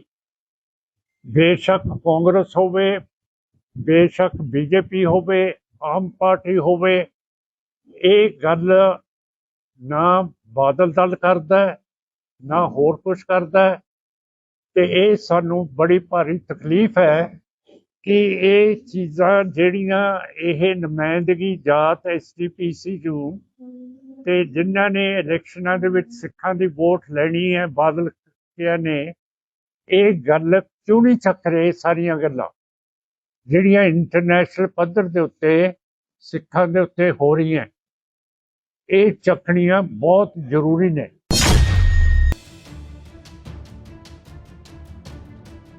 ਅਕਾਲੀ ਦਲ ਵਾਰਿਸ ਪੰਜਾਬ ਦੇ ਵੱਲੋਂ ਜਥੇਬੰਦਕ ਢਾਂਚੇ ਨੂੰ ਹੋਰ ਮਜ਼ਬੂਤ ਕਰਨ ਦੇ ਉਦੇਸ਼ ਨਾਲ ਸੁਖਦੇਵ ਸਿੰਘ ਕਾਦੀਆਂ ਨੂੰ ਯੂਥ ਅਕਾਲੀ ਦਲ ਵਾਰਿਸ ਪੰਜਾਬ ਦੇ ਦਾ ਪੰਜਾਬ ਪ੍ਰਧਾਨ ਨਿਯੁਕਤ ਕੀਤਾ ਗਿਆ ਹੈ। ਮੀਡੀਆ ਇੰਚਾਰਜ ਸ਼ਮਸ਼ੇਰ ਸਿੰਘ ਪੱਧਰੀ ਨੇ ਜਾਣਕਾਰੀ ਸਾਂਝੀ ਕਰਦਿਆਂ ਦੱਸਿਆ ਕਿ ਬਾਪੂ ਤਰਸੇਮ ਸਿੰਘ ਦੀ ਅਗਵਾਈ ਵਿੱਚ ਪਾਰਟੀ ਦੀ ਸੀਨੀਅਰ ਲੀਡਰਸ਼ਿਪ ਨੇ ਨਵੇਂ ਨਿਯੁਕਤ ਕੀਤੇ ਸੇਵਾਦਾਰਾਂ ਦੀਆਂ ਲੰਮੇ ਸਮੇਂ ਤੋਂ ਪੰਥਕ ਸੇਵਾਵਾਂ, ਜਜ਼ਬੇ ਅਤੇ ਨੌਜਵਾਨਾਂ ਵਿੱਚ ਮਜ਼ਬੂਤ ਪਕੜ ਨੂੰ ਧਿਆਨ ਵਿੱਚ ਰੱਖਦਿਆਂ ਇਹ ਜ਼ਿੰਮੇਵਾਰੀ ਸੌਂਪੀ ਹੈ। ਉਨ੍ਹਾਂ ਕਿਹਾ ਕਿ ਪਾਰਟੀ ਨੂੰ ਪੂਰਾ ਵਿਸ਼ਵਾਸ ਹੈ ਕਿ ਉਹ ਆਪਣੀ ਡਿਊਟੀ ਨੂੰ ਇਮਾਨਦਾਰੀ ਨਾਲ ਨਿਭਾਉਂਦੇ ਹੋਏ ਯੂਥ ਵਿੰਗ ਨੂੰ ਨਵੇਂ ਮੁਕਾਮਾਂ ਤੇ ਲੈ ਕੇ ਜਾਣਗੇ। ਇਸ ਦੇ ਨਾਲ ਹੀ ਪਾਰਟੀ ਵੱਲੋਂ ਜ਼ਮੀਨੀ ਪੱਧਰ ਤੇ ਪਕੜ ਮਜ਼ਬੂਤ ਕਰਨ ਲਈ ਇੱਕ 15 ਮੈਂਬਰੀ ਕਾਰਜਕਾਰੀ ਕਮੇਟੀ, 4 ਜ਼ਿਲ੍ਹਾ ਪ੍ਰਧਾਨਾਂ ਅਤੇ 3 ਮੁੱਖ ਬੁਲਾਰਿਆਂ ਦੀਆਂ ਨਿਯੁਕਤੀਆਂ ਵੀ ਕੀਤੀਆਂ ਗਈਆਂ ਹਨ। ਇਸ ਤੋਂ ਇਲਾਵਾ ਜਗਦੀਪ ਸਿੰਘ ਕਾਲਾ ਮੋਹਾਲੀ, ਦਲਜੀਤ ਸਿੰਘ ਸੋਢੀ ਰੂਪਨਗਰ, ਮਨਜਿੰਦਰ ਸਿੰਘ ਬਲ ਬਟਾਲਾ ਅਤੇ ਸਤਿੰਦਰਜੀਤ ਸਿੰਘ ਗੁਰਦਾਸਪੁਰ ਨੂੰ ਜ਼ਿਲ੍ਹਾ ਪ੍ਰਧਾਨ ਨਿਯੁਕਤ ਕੀਤਾ ਗਿਆ ਹੈ, ਜਦਕਿ ਨਰਿੰਦਰ ਸਿੰਘ ਭਿੰਡਰ, ਸੁਖਬੀਰ ਸਿੰਘ ਬਲਬੇੜਾ ਅਤੇ ਜਸ਼ਨਦੀਪ ਸਿੰਘ ਨੂੰ ਪਾਰਟੀ ਦੇ ਮੁੱਖ ਬੁਲਾਰਿਆਂ ਵਜੋਂ ਜ਼ਿੰਮੇਵਾਰੀ ਸੌਂਪੀ ਗਈ ਹੈ। ਭਗਵੰਤ ਮਾਨ ਸਰਕਾਰ ਟੋਲੀ ਚੋਰ ਸਰਕਾਰ ਮੁਰਦਾਬਾਦ, ਮੁੱਖ ਮੰਤਰੀ ਭਗਵੰਤ ਮਾਨ ਮੁਰਦਾਬਾਦ, ਟੋਲੀ ਚੋਰ ਸਰਕਾਰ ਮੁਰਦਾਬਾਦ। ਸੰਗਰੂਰ ਦੇ ਵੱਖ-ਵੱਖ ਪਿੰਡਾਂ ਵਿੱਚ ਵਿਕਾਸ ਕਾਰਜਾਂ ਦੇ ਉਦਘਾਟਨ ਕਰਨ ਪਹੁੰਚੇ ਮੁੱਖ ਮੰਤਰੀ ਭਗਵੰਤ ਮਾਨ ਨੂੰ BKU ਏਕਤਾ ਸਿੱਧੂਪੁਰ ਵੱਲੋਂ ਪੰਜਾਬ ਦੀਆਂ ਮੰਗਾਂ ਨਾਲ ਸੰਬੰਧਿਤ ਸਵਾਲ ਕਰਨ ਦੇ ਉਲੀਕੇ ਪ੍ਰੋਗਰਾਮ ਤਹਿਤ ਜਦੋਂ ਸੈਂਕੜੇ ਦੀ ਗਿਣਤੀ ਵਿੱਚ ਪਹੁੰਚੇ ਆਗੂ ਤੇ ਵਰਕਰਾਂ ਦਾ ਜਥਾ ਪਿੰਡ ਭਾਈ ਕੀ ਪਿਸ਼ੌਰ ਦੇ ਗੁਰਦੁਆਰਾ ਸਾਹਿਬ ਤੋਂ ਪਿੰਡ ਕੋਰੀਆਂ ਵਿਖੇ ਹੋ ਰਹੇ ਮੁੱਖ ਮੰਤਰੀ ਦੇ ਪ੍ਰੋਗਰਾਮ ਵੱਲ ਵਧਣ ਲੱਗਿਆ ਤਾਂ ਰਸਤੇ ਵਿੱਚ ਤੈਨਾਤ ਭਾਰੀ ਪੁਲਿਸ ਫੋਰਸ ਵੱਲੋਂ ਨਾਕਾਬੰਦੀ ਕਰਕੇ ਰੋਕ ਲਿਆ ਗਿਆ। ਕਿਸਾਨਾਂ ਨੇ ਜੱਦੋਜਹਿਦ ਕਰਦੇ ਹੋਏ ਪੁਲਿਸ ਨਾਕਾ ਤੋੜਨ ਦੀ ਕੋਸ਼ਿਸ਼ ਕੀਤੀ ਪਰ ਭਾਰੀ ਮੁਸ਼ੱਕਤ ਤੋਂ ਬਾਅਦ ਵੀ ਕਿਸਾਨਾਂ ਨੂੰ ਹਿਰਾਸਤ ਵਿੱਚ ਲੈ ਲਿਆ ਗਿਆ। ਇਸ ਮੌਕੇ ਹਿਰਾਸਤ ਵਿੱਚ ਲਏ ਗਏ ਕਿਸਾਨਾਂ ਨੇ ਕਿਹਾ ਕਿ ਕਿਸਾਨਾਂ ਨੂੰ 22 ਫਸਲਾਂ ਤੇ MSP ਦੇਣ ਤੇ ਉਸ ਸਮੇਂ ਦੀ ਦਿੱਲੀ ਵਿਚਲੀ ਆਪ ਸਰਕਾਰ ਵਾਂਗ ਸਵਾਮੀਨਾਥਨ ਕਮਿਸ਼ਨ ਦੀ ਰਿਪੋਰਟ ਤਹਿਤ ਬਣਦੇ ਭਾਅ ਪੂਰੇ ਕਰਨ ਲਈ ਕਿਸਾਨਾਂ ਨੂੰ ਫਸਲਾਂ ਤੇ ਬੋਨਸ ਦੇਣ ਸਮੇਤ ਅਨੇਕਾਂ ਵਾਅਦੇ ਕਿਸਾਨਾਂ ਨਾਲ ਕਰਕੇ ਸੱਤਾ ਵਿੱਚ ਆਈ ਆਮ ਆਦਮੀ ਪਾਰਟੀ ਦੀ ਸਰਕਾਰ ਸੱਤਾ ਦੇ ਨਸ਼ੇ ਵਿੱਚ ਕਿਸਾਨਾਂ ਦੀ ਸਭ ਤੋਂ ਵੱਡੀ ਦੁਸ਼ਮਣ ਬਣੀ ਬੈਠੀ ਹੈ। ਭਗਵੰਤ ਮਾਨ ਸਰਕਾਰ ਹੈ ਟੋਲੀ ਚੋਰ ਸਰਕਾਰ ਮੁਰਦਾਬਾਦ ਮੁੱਖ ਮੰਤਰੀ ਭਗਵੰਤ ਮਾਨ ਮੁਰਦਾਬਾਦ ਟੋਲੀ ਚੋਰ ਸਰਕਾਰ ਮੁਰਦਾਬਾਦ। ਮੁੱਖ ਮੰਤਰੀ ਦੇ ਦਰਾਂ ਉੱਤੇ ਪਹੁੰਚੇ ਸੀ ਤੇ ਵੱਡੀ ਪੱਧਰ ਤੇ ਰੁਕਾਵਟਾਂ ਖੜੀਆਂ ਕਰਕੇ ਸਾਨੂੰ ਰਾਸਤਿਆਂ ਦੇ ਵਿੱਚ ਜਲੀਲ ਨਾ ਕੀਤਾ ਜਾਵੇ। ਜੇ ਮੁੱਖ ਮੰਤਰੀ ਸਾਹਿਬ ਸਾਡੇ ਸਵਾਲਾਂ ਦੇ ਜਵਾਬ ਨਹੀਂ ਦਿੰਦੇ ਤਾਂ ਫਿਰ ਸਾਡੇ ਲਵੇ ਕੋਈ ਰਾਸਤਾ ਰੋਸ ਪ੍ਰਦਰਸ਼ਨ ਦਾ। ਵੱਡੀ ਪੱਧਰ ਤੇ ਪੁਲਿਸ ਫੋਰਸ ਲਾ ਕੇ ਟਿੱਪਰ ਲਾ ਕੇ ਮਿੱਟੀ ਦੇ ਭਰੇ ਹੋਏ ਰਸਤਾ ਬਲੌਕ ਕੀਤਾ ਹੋਇਆ। ਇਸ ਕਰਕੇ ਵੀ ਅਸੀਂ ਨਹੀਂ ਸੀ ਚਾਹੁੰਦੇ ਕਿ ਅਸੀਂ ਸਰਕਾਰ ਨਾਲ ਕਿਸੇ ਟਕਰਾਅ ਦੇ ਵਿੱਚ ਫਿਲਹਾਲ ਪਈਏ। ਆਉਣ ਵਾਲੇ ਸਮੇਂ ਦੇ ਵਿੱਚ ਜਿਹੜਾ ਮੁੱਖ ਮੰਤਰੀ ਸਾਡੇ ਸਵਾਲਾਂ ਤੋਂ ਭਗੌੜਾ ਹੈ, ਆਉਣ ਵਾਲੇ ਸਮੇਂ ਦੇ ਵਿੱਚ ਪਿੰਡ ਪਿੰਡ ਅਸੀਂ ਇਸ ਦਾ ਇਸੇ ਤਰ੍ਹਾਂ ਵਿਰੋਧ ਕਰਦੇ ਰਹਾਂਗੇ। ਹੁਣ ਅਸੀਂ ਸਵਾਲ ਕਰਨੇ ਸੀ ਤੇ ਆਉਣ ਵਾਲੇ ਸਮੇਂ ਦੇ ਵਿੱਚ ਵਿਰੋਧ ਕਰਾਂਗੇ। ਸਾਰੀਆਂ ਜਥੇਬੰਦੀਆਂ ਵੱਲੋਂ ਵੱਡੀ ਪੱਧਰ ਤੇ ਜਿਹੜੇ ਸੁਖਾਵੇਂ ਹਾਲਾਤਾਂ 'ਚ ਅੱਜ ਸਾਡੀ ਗੱਲਬਾਤ ਨਹੀਂ ਸੁਣਦੇ ਤਾਂ ਆਉਣ ਵਾਲੇ ਸਮੇਂ 'ਚ ਉਹਦੇ ਵਾਸਤੇ ਹਾਲਾਤ ਬਹੁਤ ਔਖੇ ਹੋਣੇ ਆ। ਇਸ ਕਰਕੇ ਅਸੀਂ ਇਸ ਗੱਲ ਦੀ ਨਿਖੇਧੀ ਕਰਦੇ ਹਾਂ ਕਿ ਉਹੀ ਮੁੱਖ ਮੰਤਰੀ ਜਿਹੜਾ ਲੋਕਾਂ ਦੀ ਬੋਲੀ ਬੋਲ ਕੇ ਰਾਸਤਾ ਤੇ ਕਾਬਜ ਹੋਇਆ ਅੱਜ ਉਹੀ ਲੋਕਾਂ ਵਾਸਤੇ ਵੱਡੀ ਪੱਧਰ ਤੇ ਦਿੱਕਤਾਂ ਖੜੀਆਂ ਕਰ ਰਿਹਾ ਤੇ ਉਹਨਾਂ ਦੇ ਸੰਵਿਧਾਨਕ ਹੱਕ ਖੋਹ ਰਿਹਾ ਪੰਜਾਬ ਦਾ ਮੁੱਖ ਮੰਤਰੀ। ਇਹ ਸਾਬਤ ਕਰਤਾ ਅੱਜ ਪੰਜਾਬ ਦੀ ਸਰਕਾਰ ਨੇ, ਕਿਉਂਕਿ ਅਸੀਂ ਤਾਂ ਕਿਸਾਨ ਨਿਹੱਥੇ ਆਪਦੇ ਸਵਾਲ ਕਰਨ ਵਾਸਤੇ ਜਾਣਾ ਦੀ ਸਾਡੇ ਸਵਾਲਾਂ ਤੋਂ ਭਗੌੜਾ ਮੁੱਖ ਮੰਤਰੀ ਹੋ ਚੁੱਕਿਆ। ਦੇਖੋ, ਬਿਜਲੀ ਐਕਟ 2025 ਜੇ ਪੂਰਨ ਰੂਪ ਦੇ ਵਿੱਚ ਪੰਜਾਬ ਸਰਕਾਰ ਉੱਤੇ ਸਹਿਮਤੀ ਦੇਈ ਖੜੀ ਹੈ, ਇਹ ਲਾਗੂ ਪੰਜਾਬ ਦੇ ਵਿੱਚ ਹੋ ਜਾਂਦਾ ਤਾਂ ਅਸੀਂ ਇਸ ਗੱਲ ਦੀ ਗਰੰਟੀ ਕਰਦੇ ਹਾਂ ਕਿ ਘਰਾਂ ਵਾਲੀ ਬਿਜਲੀ ਸਪਲਾਈ ਜਿਹੜੀ ਸਾਨੂੰ ਹੁਣ 8 ਤੋਂ 12 ਰੁਪਏ ਪ੍ਰਤੀ ਯੂਨਿਟ ਮਿਲਦੀ ਹੈ, ਇਹ 30 ਰੁਪਏ ਯੂਨਿਟ ਤੋਂ ਸਟਾਰਟ ਹੋਊਗੀ। ਤੇ ਸਾਰਾ ਜਿਹੜਾ ਕੁੱਲ ਇਹ ਬਿਜਲੀ ਬੋਰਡ ਦਾ ਖੇਤਰ ਹੈ, ਇਹਦਾ ਸਾਰਾ ਅਧਿਕਾਰ ਖੇਤਰ ਨਿੱਜੀ ਕੰਪਨੀਆਂ ਦੇ ਹਵਾਲੇ ਹੋ ਜਾਊਗਾ। ਜਾਣੀ ਅਸੀਂ ਜਿਹੜੇ ਖੇਤਾਂ 'ਚ ਟਰਾਂਸਫਾਰਮਰ ਲੱਗੇ ਹੋਏ ਉਹਨਾਂ ਤੇ ਵੀ ਮੀਟਰ ਲੱਗਣੇ ਆ, ਘਰਾਂ 'ਚ ਚਿੱਪ ਵਾਲੇ ਮੀਟਰ ਲੱਗਣੇ ਆ। ਬਿਜਲੀ ਸਾਡਾ ਸੁਪਨਾ ਬਣ ਕੇ ਰਹਿ ਜਾਣੀ ਹੈ ਜੇ ਉਹ ਐਕਟ ਲਾਗੂ ਹੋ ਜਾਂਦਾ ਹੈ। ਇਸ ਕਰਕੇ ਅਸੀਂ ਮੰਗ ਕਰਦੇ ਹਾਂ ਸਰਕਾਰ ਦੇ ਕੋਲੋਂ, ਜੇ ਲੋਕ ਪੱਖੀ ਸਰਕਾਰ ਹੈ ਉਹ ਸੈਸ਼ਨ ਸੱਦ ਕੇ ਬਿਜਲੀ ਐਕਟ 2025 ਨੂੰ ਰੱਦ ਕਰੇ ਤਾਂ ਅਸੀਂ ਮੰਨਾਂਗੇ ਵੀ ਸਰਕਾਰ ਲੋਕ ਪੱਖੀ ਹੈ। ਇਸ ਕਰਕੇ ਬਿਜਲੀ ਐਕਟ 2025 ਬਹੁਤ ਖਤਰਨਾਕ ਹੈ, ਇਹਦਾ ਵਿਰੋਧ ਸਮੁੱਚੇ ਪੰਜਾਬ ਨੂੰ ਕਰਨ ਦੀ ਲੋੜ ਹੈ।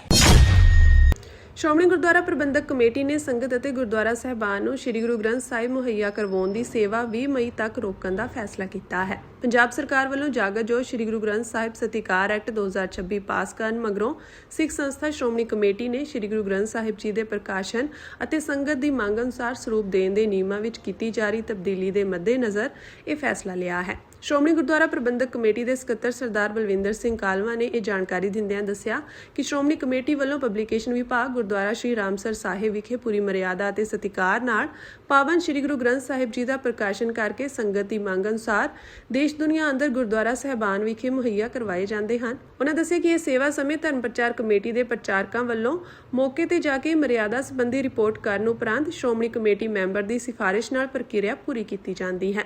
ਕਾਲਵਾ ਨੇ ਦੱਸਿਆ ਕਿ ਭਾਵੇਂ ਪਾਵਨ ਸ਼੍ਰੀ ਗੁਰੂ ਗ੍ਰੰਥ ਸਾਹਿਬ ਸੰਬੰਧੀ ਪਹਿਲਾਂ ਤੋਂ ਹੀ ਮੁਕੰਮਲ ਰਿਕਾਰਡ ਰੱਖਿਆ ਜਾਂਦਾ ਹੈ, ਪਰ ਹੁਣ ਇਹ ਕਾਰਜ ਨਵੀਆਂ ਤਰਜੀਹਾਂ ਤੇ ਸੇਧਾਂ ਅਨੁਸਾਰ ਕੀਤਾ ਜਾਵੇਗਾ। ਇਸ ਤਹਿਤ ਸ਼੍ਰੋਮਣੀ ਕਮੇਟੀ ਵੱਲੋਂ ਇੱਕ ਨਵੀਂ ਨੀਤੀ ਨੂੰ ਲਾਗੂ ਕੀਤਾ ਜਾ ਰਿਹਾ ਹੈ। ਸ਼੍ਰੋਮਣੀ ਕਮੇਟੀ ਦੇ ਪ੍ਰਧਾਨ ਐਡਵੋਕੇਟ ਹਰਜਿੰਦਰ ਸਿੰਘ ਧਾਮੀ ਦੇ ਦਿਸ਼ਾ ਨਿਰਦੇਸ਼ ਅਨੁਸਾਰ ਇਸ ਨਵੀਂ ਨੀਤੀ ਨੂੰ ਲਾਗੂ ਕਰਨ ਤੱਕ ਸੰਗਤ ਨੂੰ ਪਾਵਨ ਸ਼੍ਰੀ ਗੁਰੂ ਗ੍ਰੰਥ ਸਾਹਿਬ ਮੁਹੱਈਆ ਨਹੀਂ ਕਰਵਾਏ ਜਾ ਸਕਣਗੇ। ਇਸ ਲਈ 20 ਮਈ ਤੋਂ ਬਾਅਦ ਹੀ ਸੰਗਤਾਂ ਪਾਵਨ ਸ਼੍ਰੀ ਗੁਰੂ ਗ੍ਰੰਥ ਸਾਹਿਬ ਪ੍ਰਾਪਤ ਕਰ ਸਕਣਗੀਆਂ। ਉਹਨਾਂ ਜਾਣਕਾਰੀ ਦਿੱਤੀ ਕਿ ਨਵੀਂ ਯੋਜਨਾ ਅਨੁਸਾਰ ਸੰਗਤ ਦੀ ਮੰਗ ਤੇ ਦਿੱਤੇ ਜਾਣ ਵਾਲੇ ਪਾਵਨ ਸ਼੍ਰੀ ਗੁਰੂ ਗ੍ਰੰਥ ਸਾਹਿਬ ਜੀ ਦਾ ਡਿਜੀਟਲ ਰਿਕਾਰਡ ਸਿਸਟਮ ਤਿਆਰ ਕਰਨ ਅਤੇ ਉਸ ਨੂੰ ਵੈਬਸਾਈਟ ਤੇ ਪ੍ਰਕਾਸ਼ਿਤ ਕਰਨ ਲਈ ਤਕਨੀਕੀ ਅਤੇ ਪ੍ਰਬੰਧਕੀ ਤਬਦੀਲੀਆਂ ਜਾਰੀ ਹਨ, ਜੋ ਆਉਂਦੇ ਕੁਝ ਦਿਨਾਂ ਤੱਕ ਲਾਗੂ ਕਰ ਦਿੱਤੀਆਂ ਜਾਣਗੀਆਂ। ਪੰਜਾਬ ਵਿਧਾਨ ਸਭਾ ਦਾ ਵਿਸ਼ੇਸ਼ ਸੈਸ਼ਨ ਕੌਮਾਂਤਰੀ ਮਜ਼ਦੂਰ ਦਿਹਾੜੇ ਮੌਕੇ ਸੱਦਿਆ ਗਿਆ, ਜਿਸ ਦੌਰਾਨ ਮਜ਼ਦੂਰਾਂ ਨਾਲ ਜੁੜੇ ਮਾਮਲਿਆਂ ਤੋਂ ਲੈ ਕੇ ਸਿਆਸੀ ਹਲਚਲ ਤੱਕ ਕਈ ਅਹਿਮ ਮੁੱਦੇ ਚਰਚਾ ਦਾ ਕੇਂਦਰ ਰਹੇ। ਇਸ ਸੰਬੰਧੀ ਵਿਧਾਨ ਸਭਾ ਦੇ ਸਪੀਕਰ ਕੁਲਤਾਰ ਸਿੰਘ ਸੰਧਵਾ ਵੱਲੋਂ ਪਹਿਲਾਂ ਹੀ ਨੋਟੀਫਿਕੇਸ਼ਨ ਜਾਰੀ ਕਰਕੇ ਸੈਸ਼ਨ ਨੂੰ ਰਸਮੀ ਤੌਰ ਤੇ ਸੱਦਿਆ ਗਿਆ ਸੀ। ਇਹ ਫੈਸਲਾ ਪੰਜਾਬ ਕੈਬਨਿਟ ਦੀ ਮੁੱਖ ਮੰਤਰੀ ਭਗਵੰਤ ਸਿੰਘ ਮਾਨ ਦੀ ਪ੍ਰਧਾਨਗੀ ਹੇਠ ਹੋਈ ਬੈਠਕ ਵਿੱਚ ਲਿਆ ਗਿਆ ਸੀ। ਇਹ ਸੈਸ਼ਨ ਅੱਜ ਸਵੇਰੇ 11 ਵਜੇ ਸ਼ੁਰੂ ਹੋਇਆ। ਕੁਝ ਹੀ ਦਿਨਾਂ ਦੇ ਅੰਤਰਾਲ ਬਾਅਦ ਸੱਦੇ ਗਏ ਸੈਸ਼ਨ ਤੇ ਸਿਆਸੀ ਵਰਗ ਦੀਆਂ ਖਾਸ ਨਜ਼ਰਾਂ ਟਿਕੀਆਂ ਰਹੀਆਂ, ਕਿਉਂਕਿ ਇਹ ਸੈਸ਼ਨ ਆਪ ਦੇ 7 ਵਿਧਾਇਕਾਂ ਦੀ ਦਲ ਬਦਲੀ ਦੇ ਮਾਮਲੇ ਤੋਂ ਬਾਅਦ ਹੋਇਆ ਸੀ। ਮੁੱਖ ਮੰਤਰੀ ਭਗਵੰਤ ਮਾਨ ਵੱਲੋਂ ਪਹਿਲਾਂ ਕੀਤੇ ਐਲਾਨ ਅਨੁਸਾਰ ਇਹ ਸੈਸ਼ਨ ਮਜ਼ਦੂਰ ਦਿਵਸ ਨੂੰ ਸਮਰਪਿਤ ਰਿਹਾ, ਜਿਸ ਵਿੱਚ ਕਿਰਤੀ ਵਰਗ ਨਾਲ ਜੁੜੇ ਮੁੱਦਿਆਂ ਤੇ ਵਿਚਾਰ ਕੀਤਾ ਗਿਆ ਅਤੇ ਮਜ਼ਦੂਰ ਆਗੂਆਂ ਨੂੰ ਵੀ ਵਿਸ਼ੇਸ਼ ਤੌਰ ਤੇ ਸੱਦਾ ਦਿੱਤਾ ਗਿਆ। ਵਿਧਾਨ ਸਭਾ ਸਕੱਤਰੇਤ ਵੱਲੋਂ ਜਾਰੀ ਏਜੰਡੇ ਮੁਤਾਬਕ ਮਜ਼ਦੂਰਾਂ ਦੀਆਂ ਘੱਟੋ-ਘੱਟ ਉਜਰਤਾਂ ਵਿੱਚ ਵਾਧੇ ਸੰਬੰਧੀ ਮਤਾ ਵੀ ਪੇਸ਼ ਕੀਤਾ ਗਿਆ। ਇਸ ਦੇ ਨਾਲ ਹੀ ਆਪ ਦੇ 7 ਮੈਂਬਰਾਂ ਦੀ ਦਲ ਬਦਲੀ ਦਾ ਮਾਮਲਾ ਵੀ ਸੈਸ਼ਨ ਦੌਰਾਨ ਗਰਮਾਇਆ ਰਿਹਾ। ਵਿਰੋਧੀ ਧਿਰ ਨੇ ਸਰਕਾਰ ਨੂੰ ਘੇਰਨ ਦੀ ਕੋਸ਼ਿਸ਼ ਕੀਤੀ, ਜਦਕਿ ਮੁੱਖ ਮੰਤਰੀ ਭਗਵੰਤ ਮਾਨ ਪਹਿਲਾਂ ਹੀ ਕਹਿ ਚੁੱਕੇ ਸਨ ਕਿ ਜੇ ਵਿਰੋਧੀ ਧਿਰ ਨੂੰ ਕੋਈ ਸ਼ੱਕ ਹੈ ਤਾਂ ਲੋੜ ਪੈਣ ਤੇ ਭਰੋਸਗੀ ਦਾ ਮਤਾ ਵੀ ਲਿਆਂਦਾ ਜਾ ਸਕਦਾ ਹੈ। ਚਰਚਾਵਾਂ ਦੌਰਾਨ ਦਲ ਬਦਲੀ ਕਰਨ ਵਾਲੇ ਮੈਂਬਰਾਂ ਖਿਲਾਫ ਨਿੰਦਾ ਮਤਾ ਲਿਆਉਣ ਦੀ ਸੰਭਾਵਨਾ ਤੇ ਵੀ ਗੱਲਬਾਤ ਹੋਈ। ਤੁਸੀਂ ਕਹਿੰਦੇ ਹੋ ਕਿ ਇਹਨਾਂ ਸੈਸ਼ਨਾਂ ਦਾ ਕੋਈ ਨਤੀਜਾ ਨਹੀਂ ਨਿਕਲਦਾ। ਗੁਰੂ ਸਾਹਿਬ ਦੀ ਬੇਅਦਬੀ ਦੇ ਵਿਰੁੱਧ ਜੋ ਕਾਨੂੰਨ ਬਣਾਇਆ ਸੀਗਾ, ਜੋ ਆਪਾਂ ਸੋਧ ਕੀਤੀ ਸੀ, ਹਾਲਾਂਕਿ ਪ੍ਰਗਟ ਸਿੰਘ ਜੀ ਕਹਿੰਦੇ ਸੀ ਰਾਸ਼ਟਰਪਤੀ ਕੋਲੇ ਫਸ ਜਾਊਗਾ, ਪਤਾ ਨਹੀਂ ਕਿੱਥੇ ਫਸ ਜਾਊਗਾ, ਚਲੋ ਕਾਂਗਰਸ ਕੋਲੇ ਆਲਟਰਨੇਟਿਵ ਹੋਣਗੇ। ਪਰ ਸਰ ਉਹ ਤਾਂ ਫਿਰ ਜਦੋਂ ਦਾ ਗਵਰਨਰ ਸਾਹਿਬ ਨੇ ਸਾਈਨ ਕਰਤਾ ਤੇ ਫਿਰ ਉਹ ਇਸੇ ਸਪੈਸ਼ਲ ਸੈਸ਼ਨ ਦੀ ਰਿਜ਼ਲਟ ਸੀਗਾ। ਤੁਸੀਂ ਇਹ ਕਿਵੇਂ ਕਹਿ ਸਕਦੇ ਹੋ ਕਿ ਇਹਨਾਂ ਸੈਸ਼ਨਾਂ ਦਾ ਕੋਈ ਨਤੀਜਾ ਨਹੀਂ ਨਿਕਲਦਾ? ਮਤਲਬ ਤੁਸੀਂ ਆਉਣਾ ਨਹੀਂ ਚਾਹੁੰਦੇ ਇੱਥੇ ਜਾਂ ਬਾਈਕਾਟ ਕਰਨਾ ਚਾਹੁੰਦੇ? ਮਤਲਬ ਆਰਾਮ ਨਾਲ ਗੱਲ ਕਰੀਏ ਆਪਾਂ ਅੱਜ, ਕੋਈ ਐਸੀ ਨਹੀਂ। ਮਤਲਬ ਮੈਨੂੰ ਇਹ ਸਮਝ ਨਹੀਂ ਆਈ ਕਿ ਤੁਹਾਨੂੰ ਸਪੈਸ਼ਲ ਸੈਸ਼ਨ ਜਾਂ ਕੁਐਸਚਨ, ਕਿੰਨੇ ਕੁਐਸਚਨ ਨੇ ਤੁਹਾਡੇ? ਆਪਾਂ ਕੁਐਸਚਨ ਆਵਰ ਐਂ ਕਰਾਂਗੇ, ਮੌਨਸੂਨ ਸੈਸ਼ਨ ਆਊਗਾ, ਹਜ਼ਾਰਾਂ ਹੀ ਕੁਐਸਚਨ ਤੁਹਾਡੇ ਲੈ ਲਾਂਗੇ, 10 ਦਿਨ ਦਾ ਸੈਸ਼ਨ ਬੁਲਾ ਲਾਂਗੇ। ਪਰ ਉਹ 'ਚ ਮੇਕ ਸ਼ੋਰ ਕਰਿਓ ਕਿ ਜਿਹੜੇ ਤੁਹਾਡੇ, ਕਿਉਂਕਿ ਤੁਸੀਂ LOP ਹੋ, ਤੁਸੀਂ ਲੀਡਰ ਹੋ, ਕਿ ਉਹ ਬਾਈਕਾਟ ਜਾਂ ਵਾਕਆਊਟ ਨਾ ਕਰਨਾ, ਹੈ ਨਾ। ਬੈਠ ਕੇ ਗੱਲ ਕਰੋ। ਆਪਾਂ ਕੋਈ ਬਗਾਨੇ ਆ ਜੀ? ਆ ਗੁਰਦਾਸਪੁਰ ਖੜਾ ਹੈ, ਇੱਧਰ ਸੰਗਰੂਰ ਖੜਾ ਹੈ, ਕਿਹੜੀ ਗੱਲ ਹੈ? 3 ਘੰਟਿਆਂ ਦਾ ਰਾਹ ਹੈ ਸਰ, ਇੱਧਰੋਂ ਚੱਲ ਪਓ, ਇੱਧਰੋਂ ਚੱਲ ਪਓ, ਹੈ ਨਾ। ਤੋ ਮੈਨੂੰ ਲੱਗਦਾ ਵੀ ਜੇ ਆਪਾਂ ਇੱਕ ਗੁੱਡ ਜੈਸਚਰ ਦੇ ਦਈਏ ਸਾਰੇ ਦੇਸ਼ ਨੂੰ ਕਿ ਪੰਜਾਬ ਦੀ ਵਿਧਾਨ ਸਭਾ 'ਚ ਇੱਦਾਂ ਵੀ ਗੱਲਾਂ ਹੁੰਦੀਆਂ ਨੇ ਕਿ ਸਪੈਸ਼ਲ ਸੈਸ਼ਨ ਸਰ ਮਜ਼ਦੂਰ ਡੇ ਹੈ ਸਰ, ਅੱਜ ਮੇ ਡੇ ਹੈ, ਪੂਰੀ ਦੁਨੀਆ 'ਚ ਮਨਾਇਆ ਜਾ ਰਿਹਾ ਹੈ ਨਾ। ਪਰ ਅੱਜ ਮਜ਼ਦੂਰਾਂ ਦੇ ਮਾਮਲੇ ਤੇ ਡਿਬੇਟ ਹੋਊਗੀ, ਬੋਲਿਓ ਬਿਲਕੁਲ। ਰਾਣਾ ਗੁਰਜੀਤ ਜੀ ਬੈਠੇ ਨੇ, ਉਹਨਾਂ ਕੋਲੇ ਕਿੰਨੇ ਮਜ਼ਦੂਰ ਕੰਮ ਕਰਦੇ ਨੇ, ਤੁਸੀਂ ਆਪ ਬਹੁਤ ਸਾਰੇ ਆਪਣੇ ਬਿਜ਼ਨਸਾਂ ਦੇ ਵਿੱਚੋਂ ਕਿੰਨੇ ਕੰਮ ਕਰ।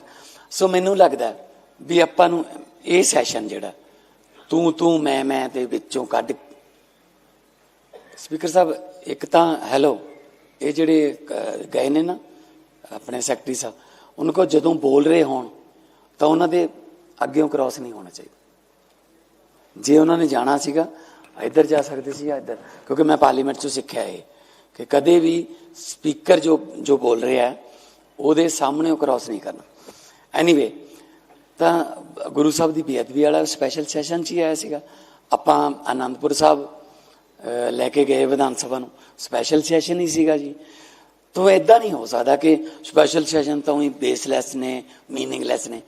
ਮੇਰੇ ਖਿਆਲ 'ਚ ਆਈ ਮੇ ਬੀ ਰੋਂਗ, ਮੇਰੇ ਖਿਆਲ 'ਚ ਇੱਦਾਂ ਕਹਿਣਾ ਸਹੀ ਨਹੀਂ ਹੈ। ਈਰਾਨ ਦੇ ਸੁਪਰੀਮ ਆਗੂ ਆਇਤੁੱਲਾ ਮੁਸਤਫਾ ਖਮੇਨਈ ਨੇ ਕਿਹਾ ਕਿ ਇਸਲਾਮੀ ਗਣਰਾਜ ਆਪਣੀਆਂ ਪਰਮਾਣੂ ਤੇ ਮਿਜ਼ਾਈਲ ਸਮਰੱਥਾਵਾਂ ਦੀ ਕੌਮੀ ਅਸਾਸੇ ਵਜੋਂ ਰਾਖੀ ਕਰੇਗਾ। ਖਮੇਨਈ ਨੇ ਇਸ਼ਾਰਾ ਕੀਤਾ ਕਿ ਹਰਮੁਜ਼ ਜਲਮਾਰਗ ਉੱਤੇ ਈਰਾਨ ਦਾ ਕੰਟਰੋਲ ਰਹੇਗਾ। ਸੁਪਰੀਮ ਆਗੂ ਦੇ ਬਿਆਨ ਤੋਂ ਸਾਫ਼ ਹੈ ਕਿ ਤਹਿਰਾਨ ਆਪਣੇ ਪਰਮਾਣੂ ਪ੍ਰੋਗਰਾਮ ਤੇ ਬੈਲਿਸਟਿਕ ਮਿਜ਼ਾਈਲ ਪ੍ਰੋਗਰਾਮ ਨੂੰ ਕਿਸੇ ਵੀ ਸੰਭਾਵੀ ਸਮਝੌਤੇ ਵਿੱਚ ਸ਼ਾਮਿਲ ਨਹੀਂ ਕਰੇਗਾ। ਖਮੇਨਈ ਦਾ ਇਹ ਲਿਖਤੀ ਬਿਆਨ ਸਰਕਾਰੀ ਟੈਲੀਵਿਜ਼ਨ ਦੀ ਮੇਜ਼ਬਾਨ ਵੱਲੋਂ ਪੜ੍ਹਿਆ ਗਿਆ। ਖਮੇਨਈ ਨੇ ਤਿੱਖੇ ਸੁਰ ਵਿੱਚ ਕਿਹਾ ਕਿ ਫਾਰਸ ਦੀ ਖਾੜੀ ਵਿੱਚ ਅਮਰੀਕੀਆਂ ਲਈ ਇੱਕੋ ਇੱਕ ਜਗ੍ਹਾ ਇਸ ਦੇ ਪਾਣੀਆਂ ਦਾ ਤਲ ਹੈ ਅਤੇ ਖਿੱਤੇ ਦੇ ਇਤਿਹਾਸ ਵਿੱਚ ਇੱਕ ਨਵਾਂ ਅਧਿਆਇ ਲਿਖਿਆ ਜਾ ਰਿਹਾ ਹੈ। ਸੁਪਰੀਮ ਆਗੂ ਨੇ ਉਪਰੋਕਤ ਟਿੱਪਣੀ ਅਜਿਹੇ ਮੌਕੇ ਕੀਤੀ ਹੈ ਜਦੋਂ ਅਮਰੀਕੀ ਜਲ ਸੈਨਾ ਵੱਲੋਂ ਹਰਮੁਜ਼ ਜਲਮਾਰਗ ਦੀ ਨਾਕਾਬੰਦੀ ਕਰਕੇ ਈਰਾਨ ਦੀ ਤੇਲ ਸਨਅਤ ਸੁੰਗੜਨ ਲੱਗੀ ਹੈ।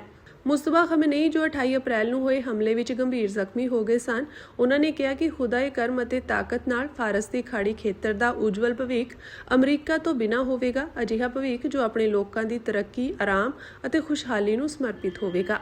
ਉਹਨਾਂ ਕਿਹਾ ਕਿ ਸਾਡਾ ਤੇ ਫਾਰਸ ਤੇ ਓਮਾਨ ਦੀ ਖਾੜੀ ਦੇ ਪਾਰ ਰਹਿਣ ਵਾਲੇ ਸਾਡੇ ਗੁਆਂਢੀਆਂ ਦਾ ਭਵਿੱਖ ਆਪਸ ਵਿੱਚ ਜੁੜਿਆ ਹੋਇਆ ਹੈ। ਇਸ ਭਵਿੱਖ ਵਿੱਚ ਬਾਹਰੀ ਲੋਕਾਂ ਲਈ ਜੋ ਹਜ਼ਾਰਾਂ ਕਿਲੋਮੀਟਰ ਦੂਰ ਤੋਂ ਲਾਲਚ ਅਤੇ ਮਾੜੀ ਭਾਵਨਾ ਨਾਲ ਉੱਥੇ ਕੰਮ ਕਰਨ ਲਈ ਆਉਂਦੇ ਹਨ, ਇਹਨਾਂ ਖਾੜੀਆਂ ਦੀ ਡੂੰਘਾਈ ਤੋਂ ਛੁੱਟ ਕੋਈ ਥਾਂ ਨਹੀਂ ਹੈ। ਜੰਗਬੰਦੀ ਅਮਲ ਵਿੱਚ ਹੋਣ ਦੇ ਬਾਵਜੂਦ ਅਮਰੀਕਾ ਤੇ ਈਰਾਨ ਹਰਮੁਜ਼ ਜਲ ਮਾਰਗ ਨੂੰ ਲੈ ਕੇ ਆਮੋ ਸਾਹਮਣੇ ਹਨ। ਕੱਚੇ ਤੇਲ ਦੀਆਂ ਕੀਮਤਾਂ ਵੀਰਵਾਰ ਨੂੰ ਵਾਧਾ ਕਾਰੋਬਾਰ ਵਿੱਚ 445 ਰੁਪਏ ਵੱਧ ਕੇ ਰਿਕਾਰਡ 10,571 ਰੁਪਏ ਪ੍ਰਤੀ ਬੈਰਲ ਤੇ ਪਹੁੰਚ ਗਈਆਂ। ਆਲਮੀ ਬਾਜ਼ਾਰਾਂ ਵਿੱਚ ਬ੍ਰੈਂਟ ਕੱਚਾ ਤੇਲ 126 ਅਮਰੀਕੀ ਡਾਲਰ ਪ੍ਰਤੀ ਬੈਰਲ ਤੋਂ ਪਾਰ ਚਲਾ ਗਿਆ। ਮਾਹਰਾਂ ਅਨੁਸਾਰ ਤੇਲ ਦੀਆਂ ਕੀਮਤਾਂ ਵਿੱਚ ਇਹ ਵਾਧਾ ਅਮਰੀਕੀ ਰਾਸ਼ਟਰਪਤੀ ਡੋਨਾਲਡ ਟਰੰਪ ਵੱਲੋਂ ਈਰਾਨ ਖਿਲਾਫ ਫੌਜੀ ਕਾਰਵਾਈ ਦੇ ਬਦਲ ਤਲਾਸ਼ਣ ਦੀ ਸੰਭਾਵਨਾ ਜਤਾਏ ਜਾਣ ਮਗਰੋਂ ਹੋਇਆ ਹੈ। ਇਸ ਤੋਂ ਇਲਾਵਾ ਅਮਰੀਕਾ ਵਿੱਚ ਕੱਚੇ ਤੇਲ ਦੇ ਭੰਡਾਰ ਵਿੱਚ 62 ਲੱਖ ਬੈਰਲ ਦੀ ਕਟੌਤੀ ਅਤੇ ਸੌਦੇ ਉਤਪਾਦਾਂ ਦੇ ਸਟਾਕ ਵਿੱਚ ਕਮੀ ਨੇ ਵੀ ਕੀਮਤਾਂ ਵਿੱਚ ਤੇਜ਼ੀ ਲਿਆਂਦੀ ਹੈ। ਓਨਟਾਰੀਓ ਗੁਰਦੁਆਰਾ ਕਮੇਟੀ ਵੱਲੋਂ ਕੈਨੇਡਾ ਦੀ ਸੈਨੇਟ ਵਿੱਚ ਸਿੱਖ ਹੈਰੀਟੇਜ ਮੰਥ ਨੂੰ ਸਮਰਪਿਤ ਇੱਕ ਵਿਸ਼ੇਸ਼ ਸਮਾਗਮ ਕਰਵਾਇਆ ਗਿਆ। ਇਸ ਮੌਕੇ ਸੰਬੋਧਨ ਕਰਦਿਆਂ ਕੈਨੇਡੀਅਨ ਸੈਨੇਟਰ ਬਲਤੇਜ ਸਿੰਘ ਢਿੱਲੋਂ ਨੇ ਕਿਹਾ ਕਿ ਅੱਜ ਦਾ ਦਿਨ ਬਹੁਤ ਹੀ ਇਤਿਹਾਸਕ ਹੈ, ਕਿਉਂਕਿ ਸੈਨੇਟ ਵਰਗੇ ਮੰਚ ਤੇ ਸਿੱਖ ਕੌਮ ਦੀਆਂ ਕਹਾਣੀਆਂ, ਆਵਾਜ਼ਾਂ ਅਤੇ ਇਤਿਹਾਸ ਨੂੰ ਸਨਮਾਨ ਮਿਲ ਰਿਹਾ ਹੈ। ਉਹਨਾਂ ਕਿਹਾ ਕਿ ਪਿਛਲੀਆਂ ਪੀੜ੍ਹੀਆਂ ਇਸ ਤਰ੍ਹਾਂ ਦੇ ਮੌਕੇ ਦੀ ਕਦੇ ਕਲਪਨਾ ਵੀ ਨਹੀਂ ਕਰ ਸਕਦੀਆਂ ਸਨ। ਇਸ ਸਮਾਗਮ ਦੌਰਾਨ 1984 ਵਿੱਚ ਭਾਰਤ ਅੰਦਰ ਸਿੱਖਾਂ ਖਿਲਾਫ ਹੋਈ ਯੋਜਨਾਬੰਦ ਹਿੰਸਾ ਨੂੰ ਕਤਲੇਆਮ ਵਜੋਂ ਮਾਨਤਾ ਦਿੱਤੀ ਗਈ ਅਤੇ ਸਿੱਖ ਕਤਲੇਆਮ ਨੂੰ ਯਾਦ ਕਰਦੇ ਹੋਏ 42 ਸਾਲ ਪੂਰੇ ਹੋਣ ਤੇ ਸ਼ਹੀਦਾਂ ਨੂੰ ਸ਼ਰਧਾਂਜਲੀ ਭੇਟ ਕੀਤੀ ਗਈ।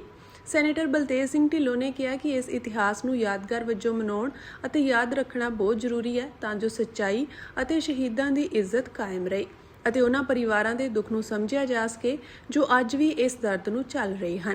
ਉਹਨਾਂ ਨੇ ਕੈਨੇਡਾ ਵਿੱਚ ਆਏ ਉਹਨਾਂ ਪਹਿਲੇ ਸਿੱਖਾਂ ਦੀ ਵੀ ਯਾਦ ਤਾਜ਼ਾ ਕੀਤੀ ਜਿਨ੍ਹਾਂ ਨੇ ਭੇਦਭਾਵ ਅਤੇ ਮੁਸ਼ਕਲਾਂ ਦਾ ਸਾਹਮਣਾ ਕਰਦੇ ਹੋਏ ਕੈਨੇਡਾ ਵਿੱਚ ਆਪਣੀ ਪਛਾਣ ਬਣਾਈ।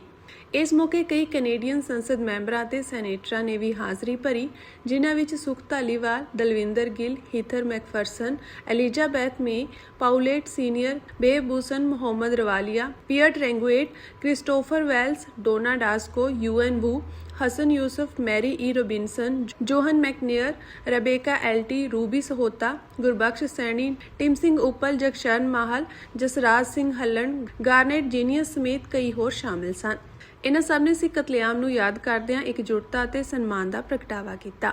ਅਖੀਰ ਵਿੱਚ ਬਲਤੇਜ ਸਿੰਘ ਢਿੱਲੋਂ ਨੇ ਕਿਹਾ ਕਿ ਸਿੱਖ ਧਰਮ ਦੇ ਮੂਲ ਸਿਧਾਂਤ ਨਿਸ਼ਕਾਮ ਸੇਵਾ, ਬਰਾਬਰੀ ਅਤੇ ਸਭ ਦੀ ਭਲਾਈ ਸਿਰਫ ਸਿੱਖਾਂ ਤੱਕ ਸੀਮਿਤ ਨਹੀਂ, ਸਗੋਂ ਇਹ ਕੈਨੇਡਾ ਦੇ ਵੀ ਸਿਧਾਂਤ ਹਨ ਜੋ ਇਕੱਠੇ ਹੋਣ ਨਾਲ ਹੋਰ ਮਜ਼ਬੂਤ ਹੁੰਦੇ ਹਨ।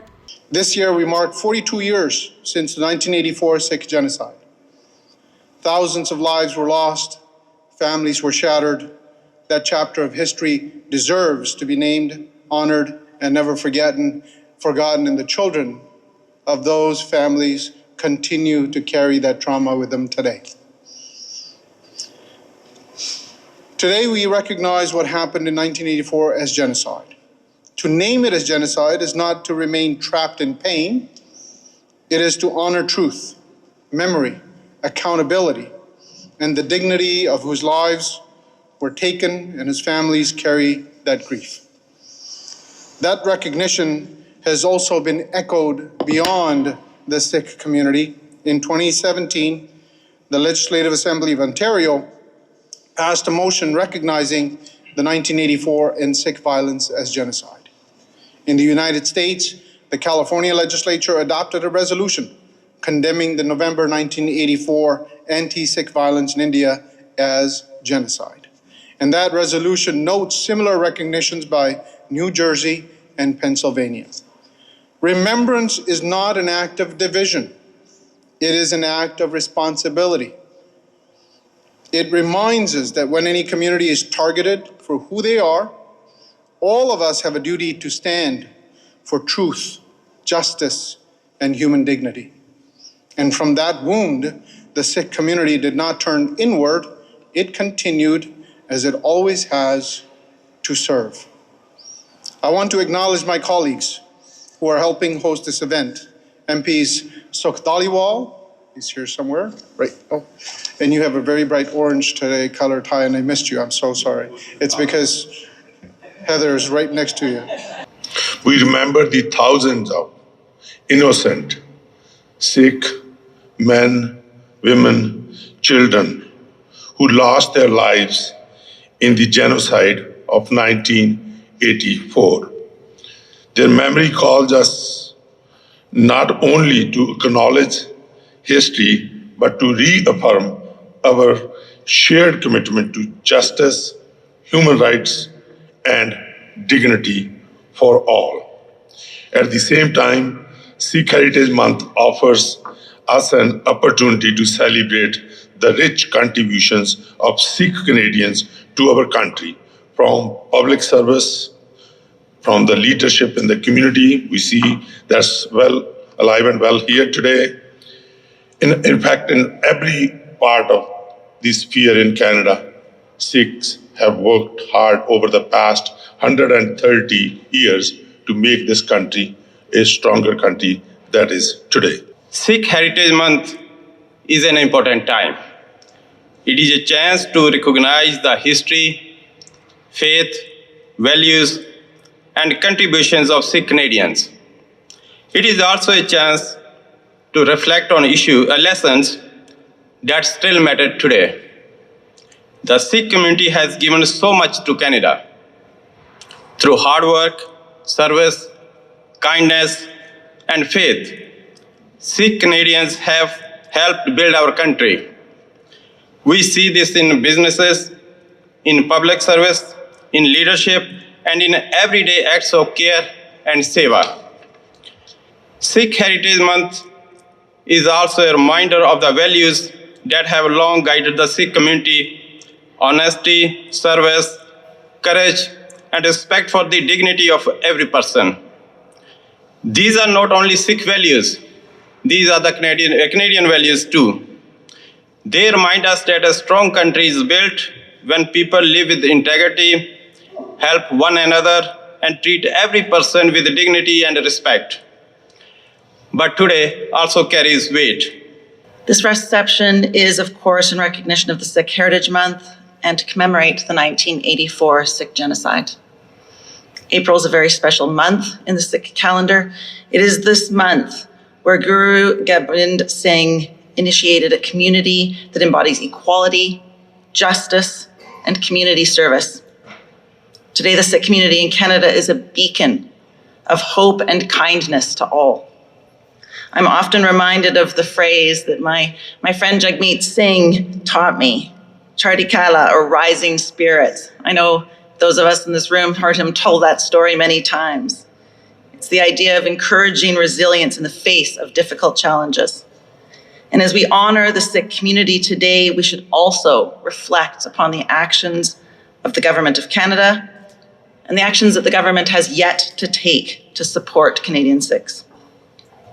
In 1984, Canadian state actors, with the support of members of the Indian government, engaged in the systematic and organized killing of Sikhs in India. So to understand 1984 solely as a moment in the past is to misunderstand its fundamental reality. The 1984 Sikh genocide wasn't an aberration, it was a strategy. The targeting of Sikhs by the Indian state is tied to a deeper reality: the attempt to crush the Sikh commitment to resist oppression and to assert our own dignity, our identity, and our independence on our own terms. The objective of the genocide was to silence and erase a community in its entirety, using dehumanization, intimidation, and overwhelming violence. And as some of the other speakers have alluded to, those tools haven't disappeared today, they've only evolved. So what we're witnessing in Canada and across the entire Sikh diaspora around the world over the past several years, in terms of ongoing assassinations and assassination attempts, intimidation and coercion of the community, coordinated extortion campaigns against the community, it's a continuation of that same violence, the same exact strategy to silence and erase the community.